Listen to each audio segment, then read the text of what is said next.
Good morning, friends. I just wanted to check in and make you a regular reminder to rest.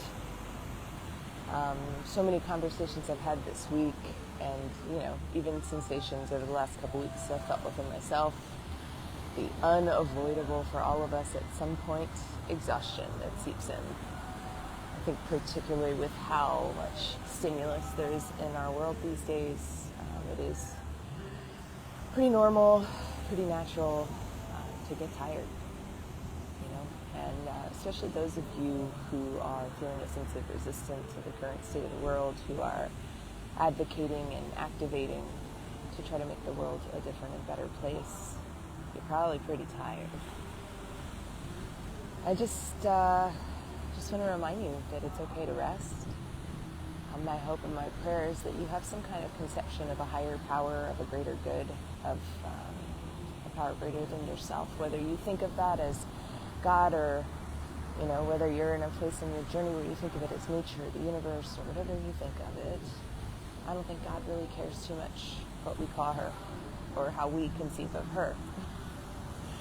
It's her love for us that is the signifying marker of who God is.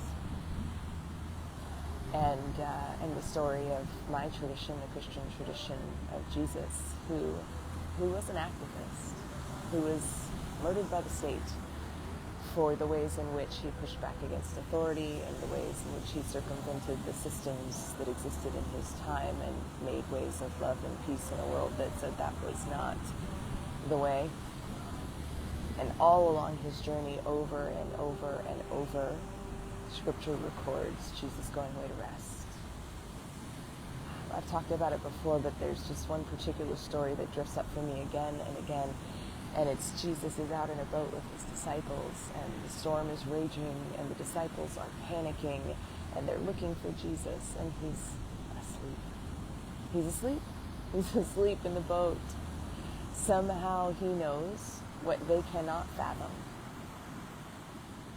And he takes rest even in the midst of the storm.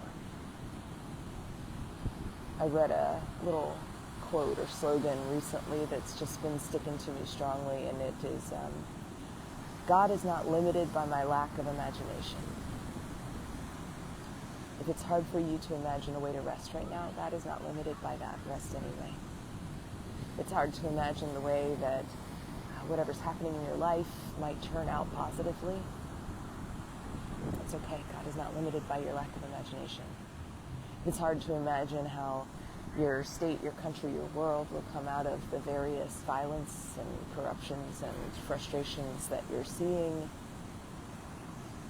God is not limited by your lack of imagination, or mine, or any humans.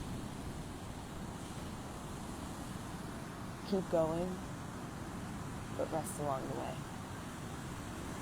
My favorite endurance athlete reminds me that rest is part of the training. Rest along the way. You have to. Then you can keep going. Then you can keep being the youest you, activating on the spaces that you feel called to activate, but maybe with just a little less angst and frustration. Maybe with a little pool of peace you can dip into so that your actions come from peace and love and not just the angst and frustration. When you get the tireds, doesn't matter why, doesn't matter if you earned it, doesn't matter if it seems possible. When you get the tireds, rest. Peace, friends.